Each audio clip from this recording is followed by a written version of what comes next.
What's up at welcome sa Pochoklak.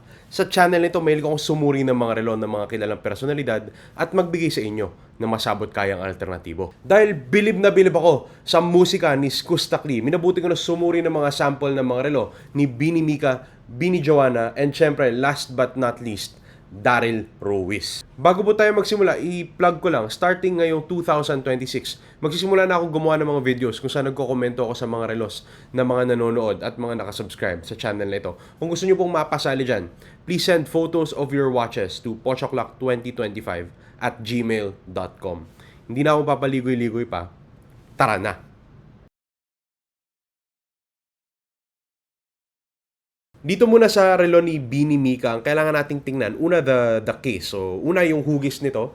It seems to be an oyster shaped case. And then if we look at the size of the case naman, parang maliit siya pero I think tama lang sa wrist ni Bini Mika. Tapos tingnan din natin yung style ng bracelet which appears to be the oyster style with the 3-piece links. Tapos tingnan naman natin yung dial. Una yung kulay na mukha siyang kulay pink, and then if we look at the markers used, parang stick markers yung ginamit. At dahil sa mga katangian na yan, tingin ko this is a Rolex Oyster Perpetual reference 277200. So this is the 31mm version of the current version of the Oyster Perpetual, and this is the entry level of Rolex. But as is typical with these colored dials or unique colored dials, the market price does tend to exceed the retail price but by quite a bit. So, dun muna tayo sa retail price. This watch retails for 371,000 pesos and nag-increase na yan since the start of January 2026. Nag-start nang magkaroon ng increases sa mga presyo ng mga Rolexes and mga Tudors. And I think that pushes some of these watches to unreasonable prices. Pero for me naman, when it comes to Rolex, it doesn't matter all that much kasi we will not be able to purchase at retail unless super special kayo. So, this watch, I see it sell on the secondary market for up to 650,000 pesos. Pero syempre, with the price increases, yung mga bagong relo na ma-acquire ngayong 2026, they will most likely be higher in terms of their secondary market selling price. So, when you think about this watch, na una, hindi siya accessible kasi ang hirap niyang mabili. And pangalawa, it's quite expensive.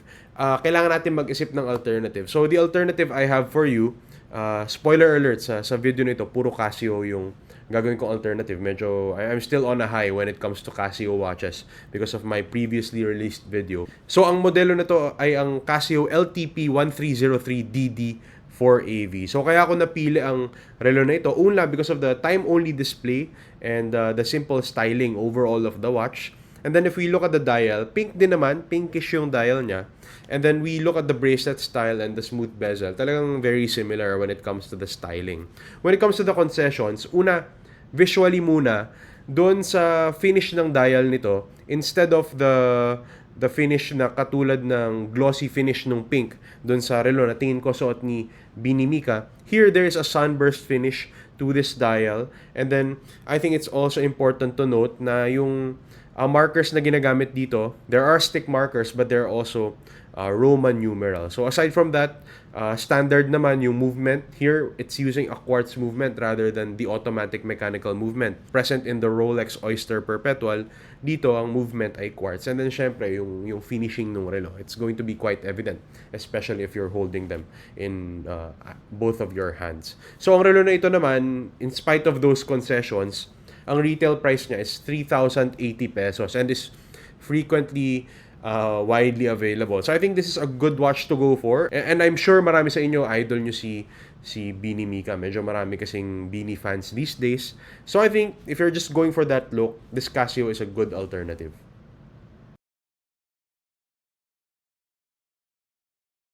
So dito naman tayo kay Bini Joanna. Ang kailangan nating tingnan would be the tonneau shaped case. Una yan. And then the size of the case as well.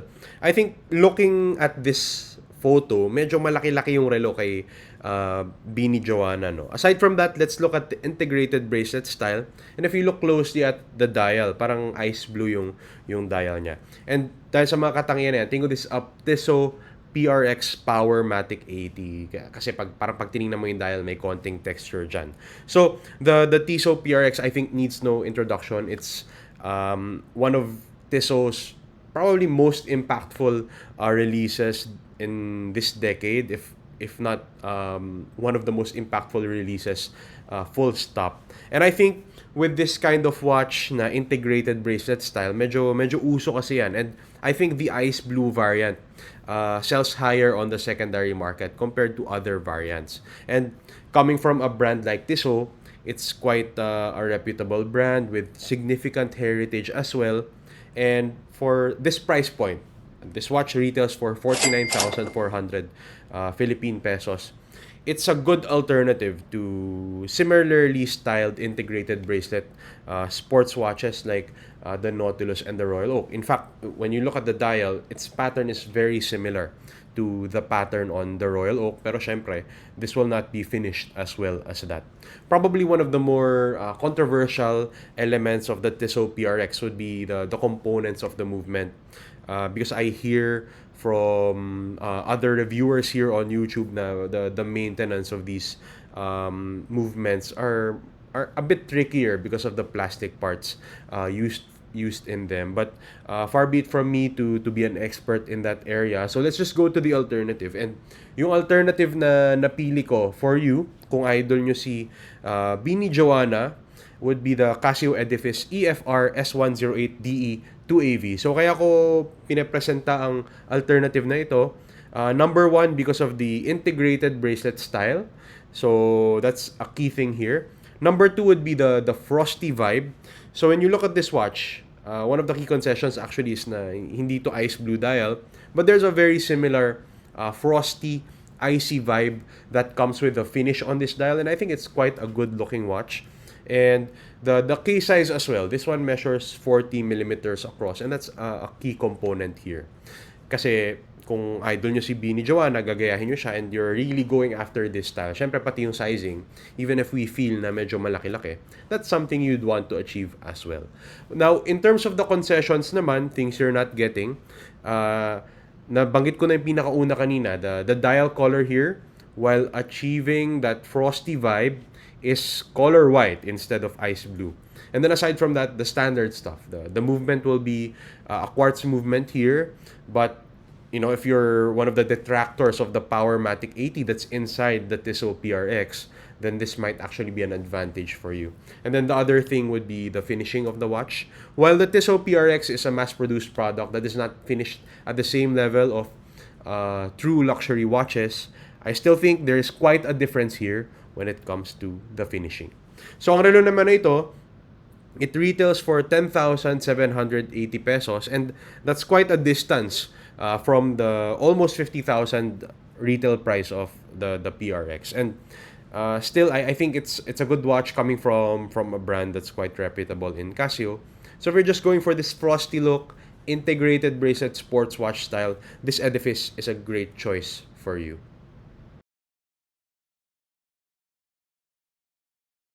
Dito naman sa relo ni Gustaklian, tingnan muna natin the case shape and the bracelet style. And then finally, let's look at how blingy this watch is.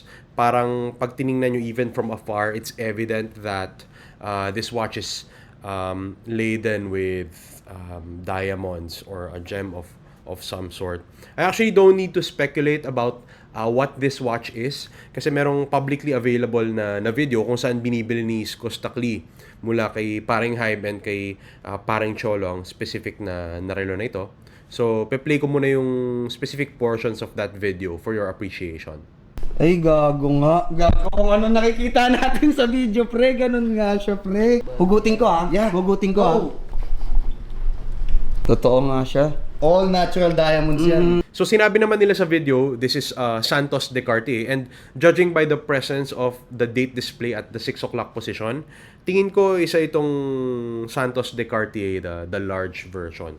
So naging vocal naman ako in previous videos kung saan tinalakay ko yung relos ni Manny Pacquiao pati ni Sam Versosa. I'm not a fan of fully iced out watches. And it's even more egregious for me kapag ka ganito na hindi factory set. They do say that, and they're very clear about that in the video naman. Pero yung Cartier, wala silang ginagawang iced out talaga. No? Wala. Wala na. Kasi pagkalabas agad sa AD, ginawa na nilang pina-ice out na agad talaga nila lahat. Gago, pre. So Cisco Stockley, when he made the decision, he was aware that these are not factory set, and sinabi nga ni Paring Hybe and ni Paring Cholo na all natural diamonds ito. And I think, if you're aware of what you're buying, even if I'm not a fan, don't take my word for it. Syempre, you do you, and you wear what you like. So, ang take ko lang talaga dito is, bukod sa I'm not a fan, I rarely see true watch enthusiasts wear these kinds of watches. So, kunwari sila Paring Hybe and sila Paring Cholo, Paring G, I think you'd be hard pressed to see them wearing these watches. And I just think, medyo malabo na meron silang mga ganitong klaseng relo sa mga collection nila. So this watch sa website ng gentry.ph, it sells for 769,000 pesos. I think the year of that one was 2022. And if you look at if you watch the video in full kay Kustakli, mapapansin nyo na merong wiggle room ang mga prices na ito. But for now, let's take it at face value, right? So when it comes to the alternative, I'm giving you the Casio MTP B195D 7AV. So kaya ko to nire-recommend because of the squarish shape and the white dial, and the similarities, they end there. When it comes to the concessions kasi, visually, makikita nyo, wala nung diamond sa relo na ito. Sabi ko nga, hindi ako fan. So, hindi ako magre-recommend sa inyo ng isang iced out na relo. Aside from that, syempre, kapag ka-iced out, it bumps up the price by quite a bit. So, let's just stick to this. I'm going for pure simplicity kasi ito medyo very, very utilitarian yung styling niya. Where we see here that the iced out Cartier is really trying hard to be elegant. And then probably the other key concession would be the movement of this watch na quartz, whereas the Santos has an automatic mechanical movement. And then the last thing I do want to mention or highlight would be the finishing of the watch, which for the Casio is going to be rough around the edges. For a Cartier Santos straight out of the factory in its base form, it's going to be finished very well. But when it comes to these iced out watches, syempre nakadepende yan sa nagsiset. So it's going to be debatable kung mas maganda ba talaga yung finishing nung Cartier.